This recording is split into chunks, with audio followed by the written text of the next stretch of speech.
আসসালামু আলাইকুম। কেমন আছেন সবাই? অনেকদিন আপনাদের সাথে কথা হয় না, কারণ আমি অনেক বেশি অলস হয়ে গেছি। আর আমার ভিডিও তেমন কেউ দেখে না। যারা দেখেন তাদের জন্য আজকে আমি নিয়ে আসছি এই ২টা মজার ভর্তা। আপনাদের যখন কিছু খাইতে মন চাবে না, তখন কিন্তু এরকম মজার মজার ভর্তা বানায় ফেলতে পারেন।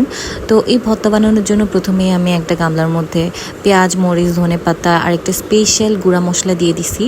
এই গুঁড়া মশলার রেসিপি আমি পরে দিয়ে দিব যদি আপনারা চান তাহলে।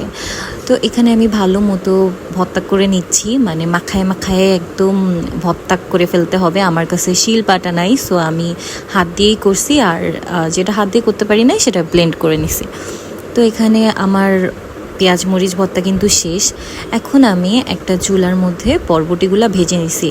তো হ্যাঁ, আজকে আমি বানাচ্ছি বরবটি ভর্তা আর বেগুন ভর্তা। তো বরবটিগুলো ভেজে তারপরে দিয়ে দিছি, আর এখানে চিংড়ি মাছও দিয়ে দিছি পরিমাণ মতো ভেজে।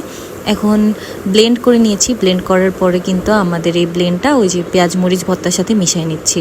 আর কিচ্ছু করা লাগবে না, জাস্ট এইটুকুই। এত মজা হয়েছিল এই ভর্তাটা, মানে না খাইলে বুঝবেনই না। তারপরে আমি আবার বেগুনগুলা ভেজে সেমভাবে ওই পেঁয়াজ মরিচগুলোর সাথে ভর্তা করে নিয়েছি। তারপরে আমার সবগুলা ভর্তা রেডি। আপনারা কিন্তু এভাবে মাস্ট ট্রাই করবেন।